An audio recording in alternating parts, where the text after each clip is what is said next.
오늘 벌써 10월 마지막 주일입니다. 주님 앞에 나와 예배하는 성도님들, 하나님의 크신 은혜와 평강이 함께 하시길 축원합니다. 우리 함께 옆에 분들과 인사하실까요? 주의 사랑으로 사랑합니다.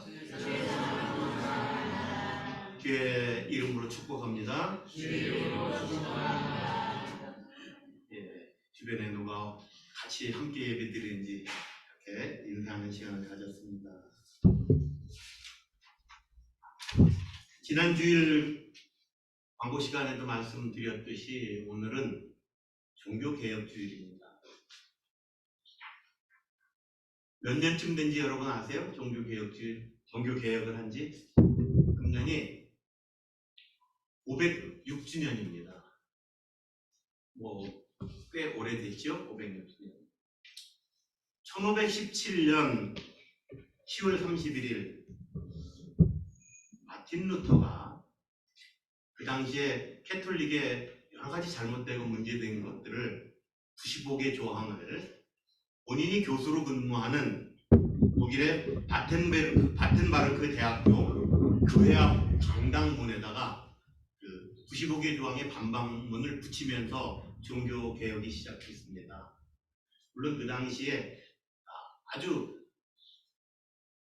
어떤 무리를 이루었던 것도 아니고 개인이 캐톨릭의 잘못된 점 95가지를 붙여놓음으로써 사실 마틴 루터는 굉장히 곤혹스러운 일도 많이 당하고 어려운 일도 많이 당했습니다.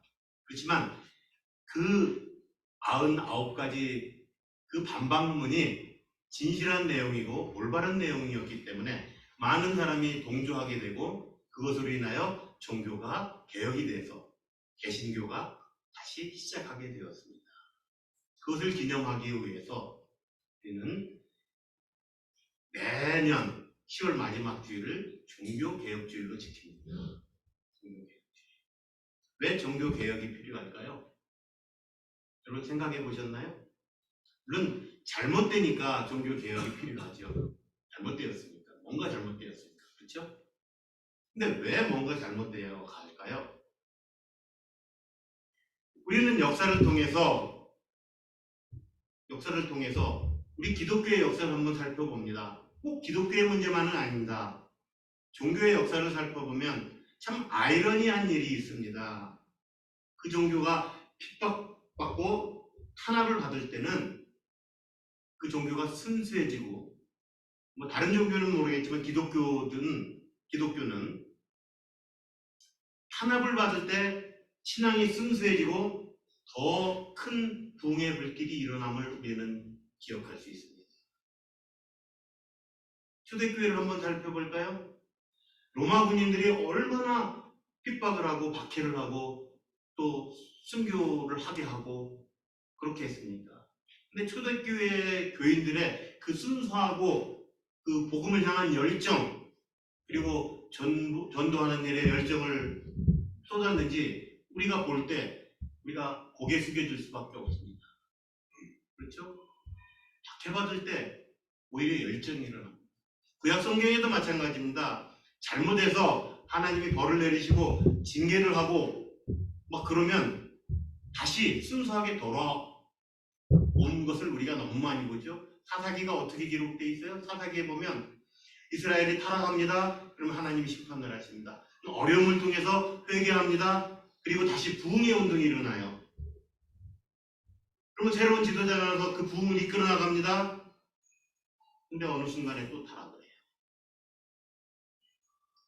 하나님이 회복시켜 주시고 축복을 하면 더 큰 은혜를 사모하고 더 크게 전진해 나가야 되는데 그렇지 못한 게 우리 인간들입니다.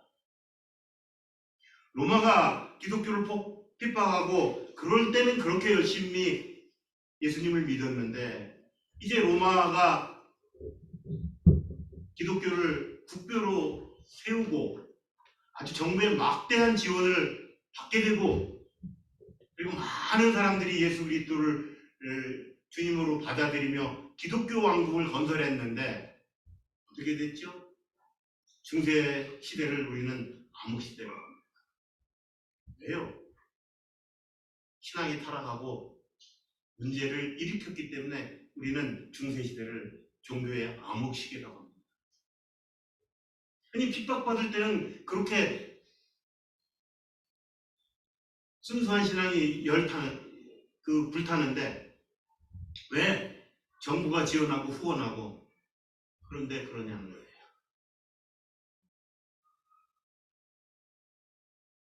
우리나라로 한번 넘어가 볼까요? 우리나라가 개신교가 돌아서 기독교가 돌아서 일제시대를 맞이했습니다. 일본 사람들이 그렇게 핍박하고 예수 못 믿게 할 때 우리 선조들의 신앙을 보면 지금도 우리는 고개 숙여지죠? 그들의 신앙은 순수하고 열정이 있었습니다. 6.25가 나고 공산당들이 우리나라를 덮쳐서 그렇게 많은 사람들을 교회당에 가둬놓고 불을 태우기까지 했습니다. 그런 순교의 순간을 맞이해서도 정말 우리의 신앙 선조들은 이 신앙을 지키기 위해서 순수한 신앙을 지켜냈습니다. 한국 경제가 부흥하고 교회가 대접받는 시대가 되니까 어떻게 되었나요? 지금 한국 교회가 많은 사람들로부터 욕을 먹고 문제 일으키는 것은 제가 너무나 많이 얘기해서 더 얘기하면 안 될 것 같을 만큼 많이 이야기를 해가고 있는 게 아닙니까? 우리 어렸을 때는요, 한국 경제가 굉장히 힘들었죠. 그때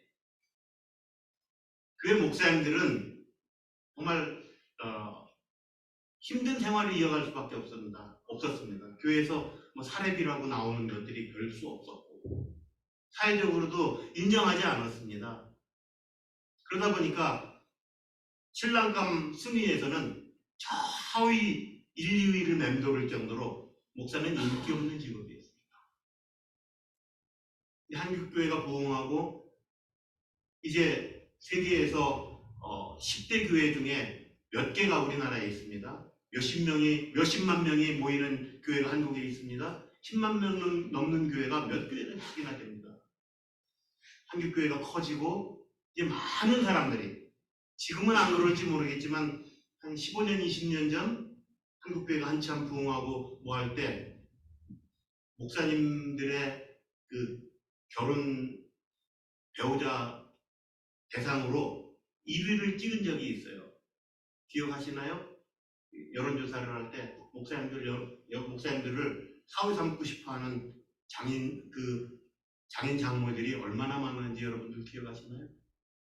왜요? 목사님들이 뭐 가정생활에 큰 문제를 안 일으킬 것 같고 뭐 100%는 아니지만 그래도 다른 사람들보다는 덜하죠. 그리고 큰 교회에 이렇게 부임하게 되면 경제적으로나 사회적인 존경을 받거나 하는 면에서 남부럽지 않으니까요. 그렇게 되면 교회가 점점 부흥하고 더 발전해야 되는데 이상하게 그렇게 교회가 부흥하면 자꾸 이상하게 바뀌는 게 아이러니입니다. 왜 그럴까요? 뭐 지난주, 지지난주 이렇게 말씀을 드린 것처럼 사탄은 그런 꼴을 못 보는 거죠. 우리에게 자꾸 유혹을 합니다. 그걸 이용해서 우리 욕심을 채우기 위해서 특히 뭐예요? 명예욕, 물욕. 그러니까 이 뭐예요? 이생의 자랑, 안목의 정욕, 육체의 정욕 이런 우리의 문제점을 자꾸 부추기는 거예요. 자꾸 유혹하게 하는 거예요. 그러다 보면 교만해져서 그 유혹에 넘어가고 그러면 교회가 부패하고 그런 반복되는 생활이 역사를 통해서 쭉 증명되어 왔습니다. 예수님 당시에도 종교 지도자들이 타락했습니다.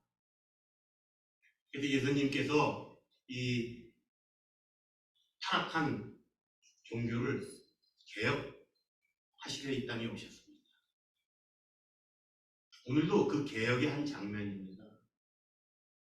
아니 오늘 뭐 말씀을 보니까 예수님이 성전에 들어가서 장사하는 사람 쫓아내고 환전하는 사람 쫓아냈는데 그게 무슨 개혁인가요? 하실지 모르겠습니다. 오늘 이 말씀에 여러분들은 어떻게 생각하시나요? 성전에서 장사하는 사람들 왜 장사를 했다고 생각하십니까? 물론 성경 공부를 통해서 이 장면을 배우신 분들은 잘 알겠지만 이것은 종교 지도자와 장사하는 사람들의 부정한 결탁이 있었습니다. 무슨 결탁인가요? 이 당시의 종교 지도자들은 로마 정부에 아첨하면서 그쪽에 이렇게 빌붙었습니다. 우리 빌붙었다는 말을 좀 쓰죠. 그러면서 자기들의 지위를 이용해서 악행이라고 할 수 있는 잘못된 행동을 서슴지 않고 실현합니다. 로마는 자기들이 직접 와서 전 세계를 통치하기가 어렵다는 걸 알기 때문에 보통 총독을 보내서 그 나라의 자치정부를 세우고 그렇지만 로마에 충성하게 하고 로마에 세금을 바치고 그렇게 하게 그런 방식으로 정치를 해나갔습니다. 이스라엘에도 마찬가지입니다. 이스라엘에 로마의 총독이 와 있지만 자치 통치기구를 세웁니다. 그것이 성경에 나오는 사내들인이에요.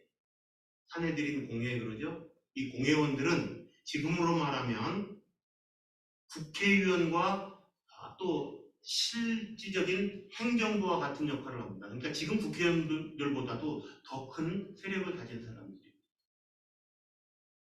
그 사내들인 공회원들이 누구로 많이 구성되어 있냐? 그 중에 일부가 대제사장들과 그를 옹호하는 제사장들입니다.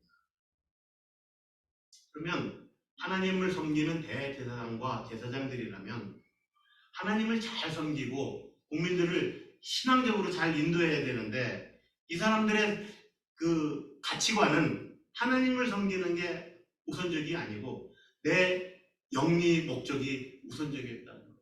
거기에 문제가 있어요. 아니 장사를 성전에서 하는 게 모순이 아닌 것 같지만 이렇습니다. 내용을 잘 살펴보면 이런 겁니다. 여러분 이때가 어느 때라고 그랬어요? 6월절.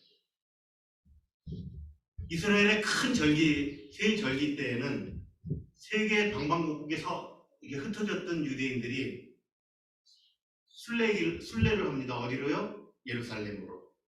예루살렘으로 모여서 그 절기 때 하나님께 제사 드리는 것이 그들에게는 인생에 있어서 꼭 실행해야 될 신앙의 의지라고 생각했습니다. 그렇기 때문에 많은 사람들이 예루살렘에 와서 성전에서 제사를 드립니다.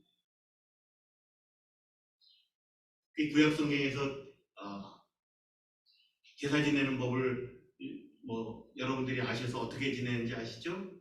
제사를 지내려면 하나님께 제사 지내려면 무엇이 필요했죠?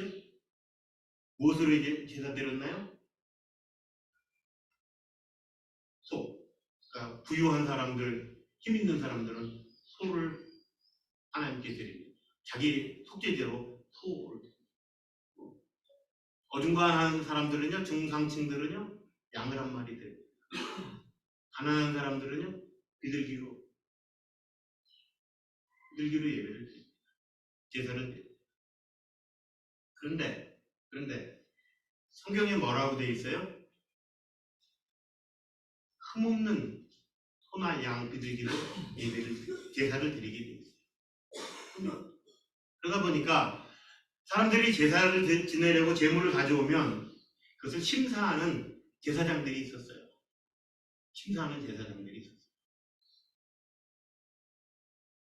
근데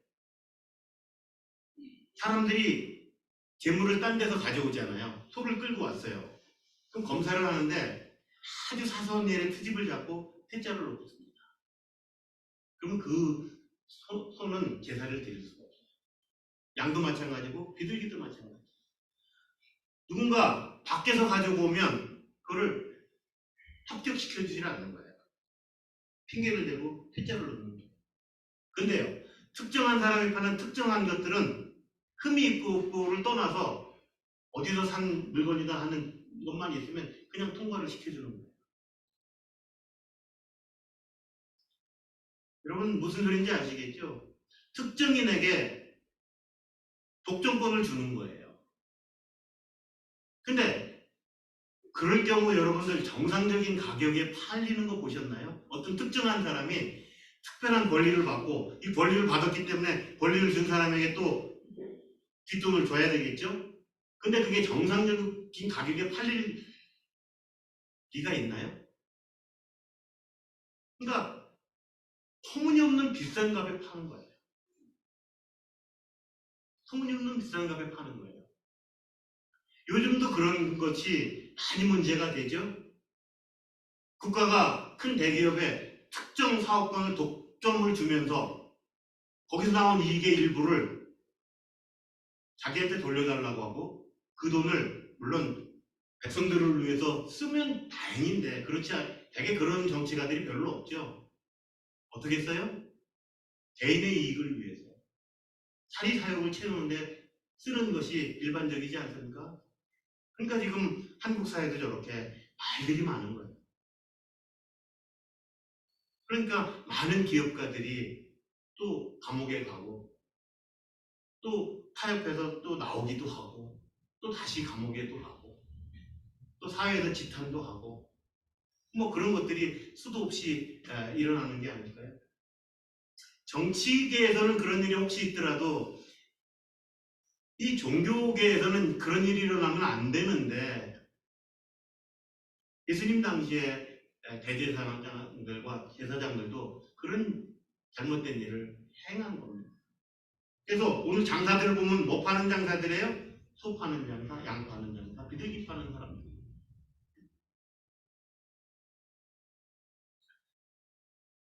뭐 밖에서 가져오는 걸 통과 안 시켜주니까 어렵기도 하지만 또 먼 지역에서 올 때 자기가 소나 양이나 비둘기를 가져오기가 불편하지 않습니까? 그러니까 어차피 와서 사야 된다고요.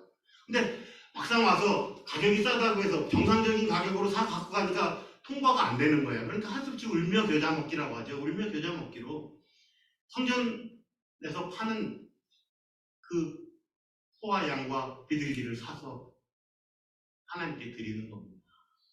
특히 양 파는 사람, 아니, 여기 비둘기 파는 사람들을 더 혼내셨죠? 특별히 혼내셨잖아요. 왜 그럴까요?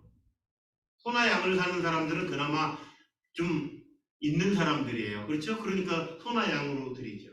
근데 가난한 사람들, 하나님께 속죄제를 드리고 싶은데 가난하니까 소나 양은 못 드리고 비둘기 사서 드리려고 하는데 이 비둘기 값을 엄청나게 이익을 붙여 파니 가난한 사람의 눈물들을 등쳐먹는 일이 되잖아요.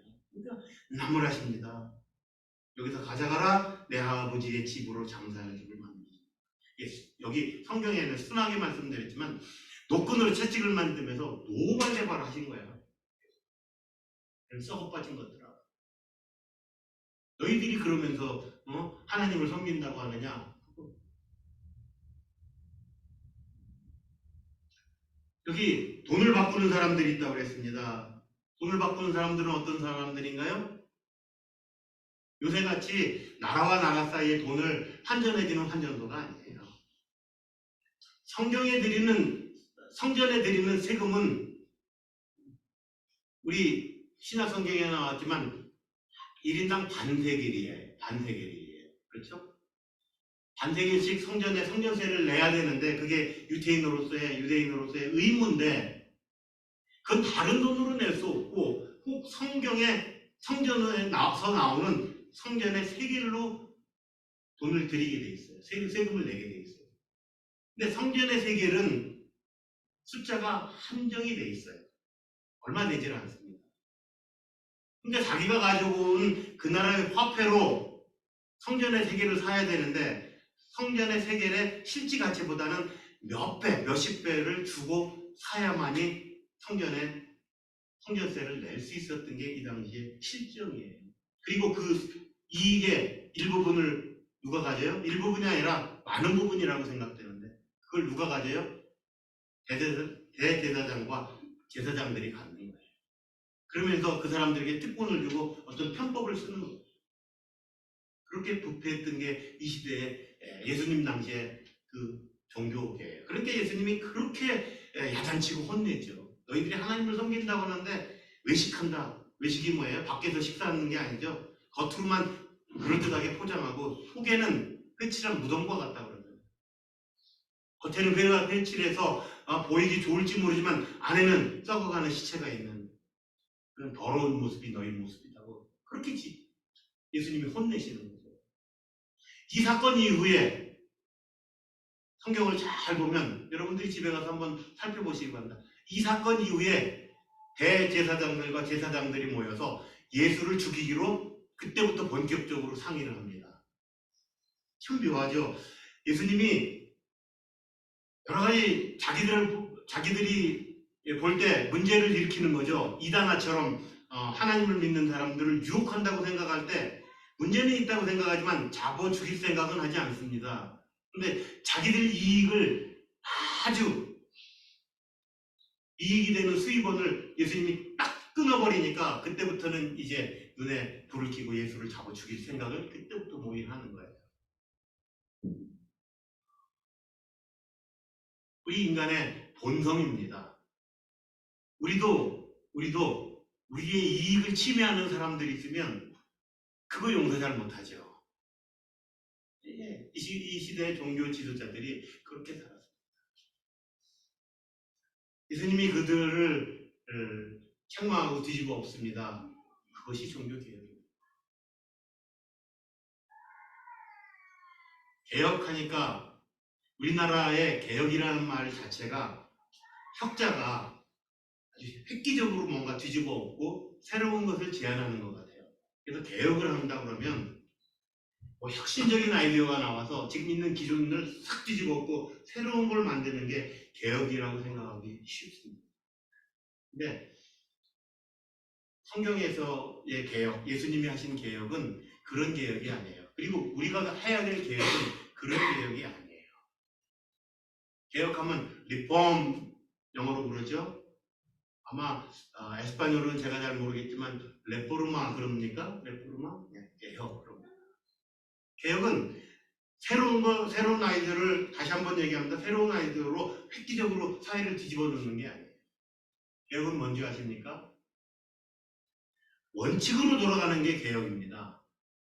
원칙에서 벗어나고 잘못된 거에서 벗어난 데에서 원칙으로 돌아가는 게 개혁입니다. 예수님의 개혁이 그런 거예요. 성전은 무슨 장소예요? 하나님께 제사 드리고 예배 드리고 또 우리의 아픔과 힘든 것을 아뢰는 장소가 성전이잖아요. 근데 종교에 부패한 사람들은 여기를 뭘로 만들었어요? 자기들의 이익 수단으로 만들었어요. 이익의 한 장소로 만들었어요. 이 장사하는 장소가 어떤 장소입니까? 여러분 잘 아시겠지만 성전은 지성소와 성소가 있어요. 성소에는 이방인들이 들어가서 하나님께 제사를 드릴 수 있어요. 이방인의 뜰이 있습니다. 밖에 뜰은 이방인의 뜰이에요. 이방인들이 하나님을 섬길 때 와서 모여서 드리는 장소입니다. 그 이방인의 뜰에 장사를 벌인 거예요. 이방인이 왜 하나님께 예배 드리는 데 오나 그런데 신약성경에 보면 하나님을 경외하는 자라는 말이 사도행전에 여러 번 나와요. 하나님을 경외하는 자가 유대인들이 아니에요. 사도행전에서 나오는 하나님을 경외하는 자들은 진실하게 살아보고자 노력하면서 어떻게 하나님을 알게 된 거예요. 근데 아직 유대교로 개종하지 않은 사람들. 그렇지만 하나님의 말씀을 읽으면서 하나님을 경외하는 사람들을 하나님을 경외하는 자라고 하는 거예요. 그러니까 사도행전에서 하나님을 경외하는 자는 유대인들 중에 하나님을 잘 섬기는 자들이 아니고 유대인이 아닌데 아직 유대교로 입교하지 않은 하나님을 섬기는 자들. 이 사람들이 경외하는 자들. 이 사람들이 이방인의 뜰에 와서 제사에 직접 참여할 수는 없지만 하나님께 기도하는 장소예요.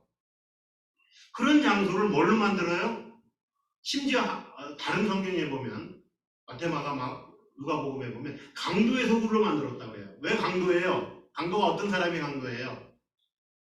사람들 돈을 강제로 빼앗는 사람들이 강도잖아요. 근데 강도와 다른 게 없다는 거예요. 왜? 그 맹점을 이용해서 아주 폭리를 취하니까요.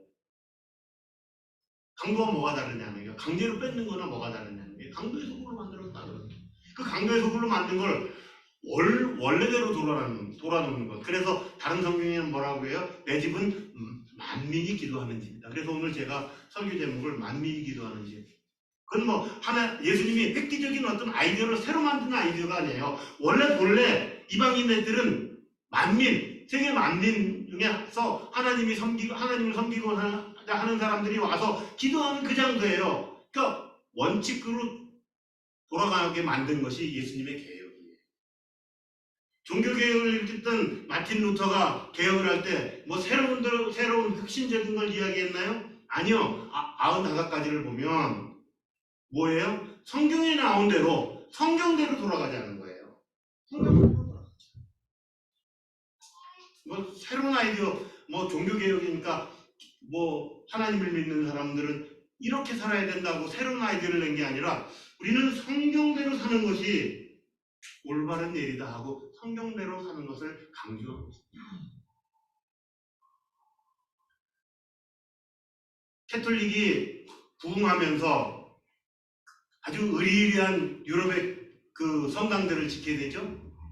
지금도 우리는 가서 유럽을 여행할 때 아주 기념사진도 찍고 참 좋은 건물이다. 제가 건축을 전공했으니까 이걸 짓는데 정말 대단한 노력을 했구나 하는 걸 여러분보다 조금 더 이해할 수 있을지 모르겠습니다. 근데 건축을 알고 모르고를 떠나서 대단하지 않아요. 그걸 하기 위해서 면죄부 팔았어요. 그렇죠? 면죄부 뭐예요?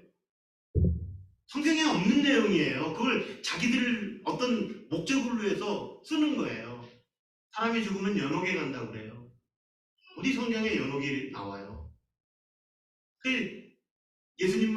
하나님께 구원 못 받을 어정한하게 산 사람들이 연옥에 가면 누구예요? 그 후손들이 헌금할 때 헌금이 성전교회 동그랑 떨어지는 순간에 하늘나라로 간다잖아요.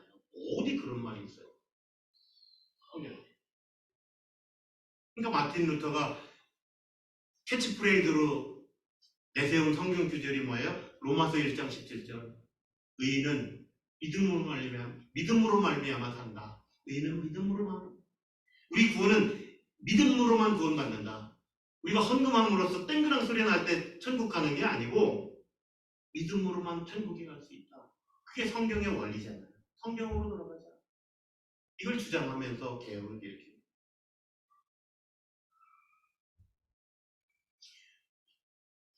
요즘 한국 교회가 자꾸 좀 문제가 있다고 제가 이야기를 하니까 여러분 속상하실지도 모르겠어요. 그게 현실이잖아요. 속상해해야 됩니다. 그러면서 그 한국교회를 위해서 여러분들이 기도하셔야 돼요. 한국교회가 새로운 아이디어가 아닙니다. 성경으로 돌아가자. 우리의 삶이 예수님이 가르쳐 주시는 그 삶대로 살자. 그것이 개혁이에요. 오늘 이 말씀을 통해서 여러분들에게 도전을 드리는 겁니다. 우리가 정말 참된 그리스도인으로 살고 싶어요. 그러면 새로운 아이디어 이렇게 사는 게 그렇다 저렇게 사는 게 그런 신앙인이다 그게 아니에요. 우리가 어떻게 살아야 돼요? 성경에서 가르치는 대로 예수님이 어떻게 살라고 하는지 이야기한 대로 사는 것이 우리가 참 잘 사는 일이에요. 하나님이 원하시는 일이에요.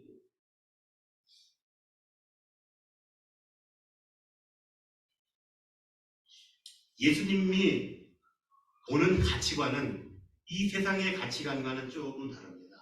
그렇기 때문에 처음에 접할 때 쉽지 않을 수 있습니다. 예수님은 양 99마리를 제쳐놓고라도 그 한 마리가 지금 당장 내가 구하지 않으러 가면 죽는다는 걸 아시기 때문에 그 한 마리 양을 위해서 그 수고를 아끼지 않는 예수님. 그런 가치관이 우리가 쉽진 않죠. 경제적인 논리로 따지기 시작하잖아요. 내가 그냥 양 한 마리, 99마리 잘 키우면 그 한 마리 금방 복구될 텐데. 그런 생각할 수 있잖아요. 그리고 내가 가지고 있는 지위, 내가 가지고 있는 이 형편, 이게 편할 때 어떤 생각하게 됩니까? 남을 섬긴다는 생각은 하지 못하죠. 내가 가지고 있는 걸 최대한 이용해서 다른 사람에게 뭐예요? 군림하고 싶은 것이 우리 인간의 본성입니다. 여러분, 저도 누가 이렇게 칭찬해주고 그러면요, 그리고 목사님 하고 이렇게 올려주면요, 저도 기분 좋고요, 거기에 빠지고 싶습니다. 근데 우리가 매일 기도하고 말씀을 보면서 자꾸 자제를 해야 되는 이유가 뭐예요? 그게 예수님의 가르침이 아니잖아요. 그게 예수님의 가르침이 아니잖아요. 예수님이 권위를 세우실 때 다른 사람에게 군림하면서 권위를 세우셨습니까? 아니요. 다른 사람을 섬기면서 그 권위를 세우셨어요. 예수님의 권위는 힘으로 억눌리는 권위가 아니에요. 많은 사람들이 가슴속에서 그 사람을 존경하게 함으로써, 예수님을 존경하게 함으로써 나오는 그런 권위잖아요. 그 권위는 흔들림이 없어요. 예수님이 제자들의 발을 씻습니다. 그 당시에 아주 제가 종들 중에서 제일 지위가 얕은 종들이 하는 일이라고 제가 말씀을 드렸을 겁니다. 그러면서 뭐라고 가르쳐요? 제자들에게 너희들이 나를 선생이라고 하는데 이 선생된 내가 너희들의 발을 씻었는데 너희들도 가서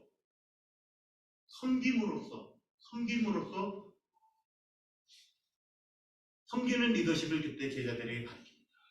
섬기라. 너희들도 가서 섬겨. 예수님의 제자 리더십은 섬기는 거예요. 그렇기 때문에 교회 지도자들은 예수님의 가르친 대로 섬겨야 됩니다. 군림하거나 어떤 권리를 주장하는 것이 리더십이 아니에요. 그건 성경의 리더십이 아니에요. 성경의 리더십은 교회 리더들은 섬기는 리더십. 그러니까 우리가 기도하면서 한국 교회가 개혁돼야 된다 할 때 어떤 모습으로 개혁돼야 돼요? 지도자들이 섬기는 지도자들이 돼요. 자꾸 섬김을 받으면 좋아요. 근데 그걸 내려놓을 수 있을 때, 예수님의 말씀대로 내려놓을 수 있을 때 오히려 사람들이 더 존경하지 않을까요? 그런 지도자들은. 조금 세상적인 얘기를 해볼게요. 지금 손흥민 선수가 토트넘의 주장으로서 아주 인기를 많이 끌고 있습니다. 근데 그 전에 주장단의 권위적인 걸 무너뜨리고 아주 겸손하게 그 섬기는 리더십을 잘 보여준다고 생각해요. 한번 유튜브에서 손흥민 선수의 어떤 점이 요새 인기를 끌고 있는지 저는 그걸 계속 나오는 대로 보면서요. 야, 저게 정말 리더십인데. 손흥민이가 저는 크리스찬인지 아닌지는 모르겠습니다. 근데 그의 리더십이야말로 정말 우리 크리스찬들이 가져야 될 리더십이라고 생각합니다. 말씀을 마무리합니다. 사랑하는 성도 여러분, 우리들의 날마다 사는 삶을 우리 기독교의 원칙이 어디예요? 진리가 뭐예요? 성경이잖아요. 성경 말씀대로 살려고 애를 쓰십시다. 우리가 100% 성경 말씀대로 살 수는 없지만 그래도 성경에서 우리에게 얘기하는 그 말씀대로 살려고 노력하는 그 모습을 하나님은 사랑하십니다. 그 모습에 우리에게 힘을 주십니다.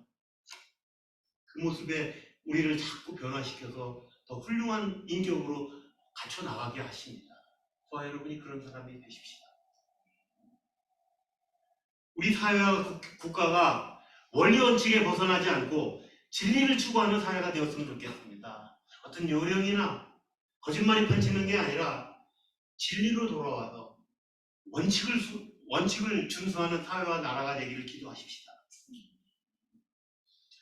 우리가 속해 있는 교회가, 한국교회가, 또 깨랬다고 하는 장로교회가 성경을 우선으로 하는 교회, 성경 말씀에 따르는 교회, 그런 교회가 돼서 우리 멕시코 여기에서 한인사회에서는 물론 학교를 따라 한인 장로교회 사람들, 성도들, 야, 참 멋있는 사람들이다. 나도 그런 교회 다니고 싶다.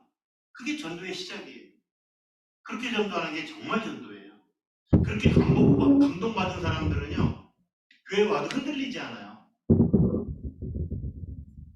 그리고 그거에만 그치면 안 돼요. 여기 현지인들한테도 그리스도의 사랑을 우리가 실천함으로써, 말로만이 아니라 실천함으로써, 야, 정말 하나님을 받아들여서 축복받은 한국을 배우자. 이래서 이 사람들도 정말 많은 사람들이 예수님을 따르는 제자들이 되어 멕시코가 좀 더 잘 사는 나라, 하나님께서 사랑하는 나라가 된다고 한다면 우리 삶이 얼마나 보람있겠습니까? 그런 일을 위해서 힘쓰는 저와 여러분이 되시길 축원합니다. 기도하겠습니다. 사랑의 아버지 하나님, 예수님께서 그 당시에 부패한 그런 종교 지도자들을 책망하면서 정말 장사하는 사람들을 쫓고 주님 환전하는 사람을 내쫓으며 내 집은 만민이 기도하는 집이라고 정말 성경의 진리대로 돌이켜 개혁을 하신 예수님, 오늘 이 말씀을 살펴보면서 저희들이 성경적인 삶으로 돌아가야 된다고 다짐합니다. 저희들은 부족한 것이 많습니다. 성령님께서 함께 하시고 힘을 주셔서 이를 잘 감당하고 정말 승리하는 삶을 살 수 있도록 도와주시옵소서. 감사하며 예수님의 이름으로 기도합니다. 우리 찬송가